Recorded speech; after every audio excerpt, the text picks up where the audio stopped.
Timbalan Ketua Menteri Datuk Seri Bong Mokhtar Radin semalam menghadiri Majlis Perkahwinan Ketua Pergerakan Puteri UMNO Kinabatangan Nur Hamizah Tinih dan pasangannya Asman Mali di Sabah, Hotel Sandakan. Bong Mokhtar dan juga Ketua UMNO Sabah dan Ketua UMNO Kinabatangan meluangkan masa lebih 2 jam pada majlis itu untuk beramah mesra dengan keluarga pengantin dan tetamu. Majlis resepsi pasangan berkenaan berlangsung meriah dengan tetamu turut mengambil peluang bergambar bersama Bong Mokhtar dan beberapa anggota kabinet serta pemimpin UMNO Sabah yang hadir.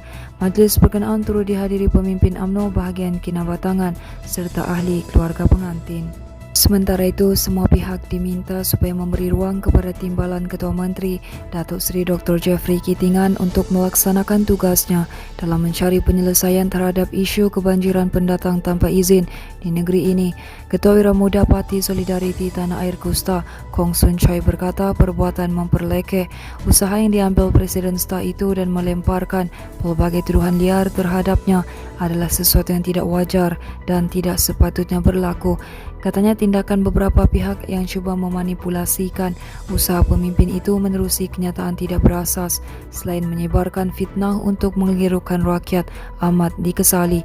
Beliau berkata sesi town hall berkaitan isu parti yang berlangsung baru-baru ini membabitkan beberapa agensi penguat kuasa jelas menunjukkan bahawa kerajaan benar-benar serius untuk mendapatkan penyelesaian tuntas berhubung isu itu.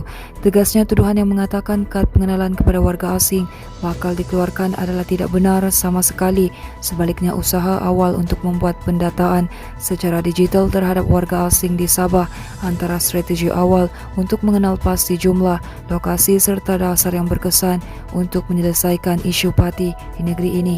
Dalam pada itu, beliau juga yakin dengan adanya kerjasama agensi-agensi penguat kuasa, Kerajaan Persekutuan dan Negeri, isu kebanjiran parti di negeri ini dapat ditangani dengan sempurna. Jelasnya isu parti adalah isu global yang memerlukan kerjasama padu semua agensi penguat kuasa, sama ada kerajaan pusat atau negeri malah penduduk tempatan sendiri. Berita seterusnya, sejak tular di media sosial beberapa bulan lalu, berikutan masalah jalan perhubungan dan jambatan rosak akibat banjir, usaha membantu penduduk dan kemudahan untuk sekolah di Kampung Pengaraan Nabawan terus mendapat perhatian ahli Parlimen Pensiangan Datuk Arthur Joseph Kurup. Semalam 2 helikopter milik Tentera Udara Diraja Malaysia diatur gerak bagi membantu membawa bekalan makanan untuk asrama sekolah dan penduduk di kampung berkenaan yang terletak di Mukim Tatalaan. 2 helikopter jenis EC-725AP dari nombor 5 skuadron itu membawa barang keperluan dan barang asas makanan yang dianggarkan seberat 1.35 tan.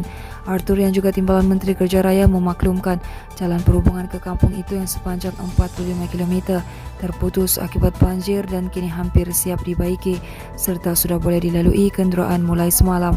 Katanya kerja kecemasan telah giat dijalankan sejak beberapa minggu lalu dan kenderaan dari Keningau sudah boleh menggunakan jalan itu. Arthur berkata bantuan yang dihulurkan TUDM itu amat dihargai kerana perkhidmatan itu turut memudahkan urusannya untuk turun ke lokasi bagi memantau status pelaksanaan kerja pembaikan di kawasan yang terjejas. Misi itu turut disertai oleh Pegawai Daerah Nabawan Peter Jonu Moinjil dan Panglima Wilayah Udara 2 Major Jeneral Datuk Syamsuddin Kasim TUDM. Antara barang makanan yang dibawa termasuk beras, minyak masak, tepung gula, susu, ayam daging, ikan, sardin, biskut dan peralatan asas memasak serta pelbagai barangan dapur basah dan kering yang lain. Manakala cubaan 4 warga asing menyeludup keluar barang kawalan gagal selepas berjaya dikesan pasukan polis marin di kawasan Laut Semawang, Sandakan semalam. Pegawai pemerintah PPM Sandakan Deputy Superintendent Rustin Banin berkata sebaik dikesan dalam keadaan mencurigakan. Pasukan operasi terus mengejar bot berkenaan sebelum ditahan untuk pemeriksaan. Katanya hasil pemeriksaan menemukan pelbagai barang kawalan yang diletakkan di ruangan kargo bot berkenaan. Hasil soal siasat yang dijalankan terhadap juragan dan 3 anak bot berusia lingkungan 21 hingga 27 tahun itu turut mengaku semua barangan berkenaan cuba dihantar ke sebuah pulau di Filipina. Kedua warga asing terbabit terus ditahan bagi membantu siasatan lanjut. Menurutnya, semua barangan rampasan berkenaan terus dibawa ke markas operasi PPM Sandakan untuk tindakan selanjutnya. Katanya nilai rampasan termasuk bot dan enjin dianggarkan berjumlah Rp84.280 dan kes disiasat mengikut Akta Kawalan Bekalan 1961. Seterusnya, dua wanita ditemui selamat selepas tersesat hampir 4 jam ketika menuruni Bukit Helang di Kampung Kebagu Menggatal malam tadi. Mangsa berusia 26 dan 27 tahun itu ditemukan pasukan penyelamat di kawasan Bukit Helang pada jam 8.33 malam.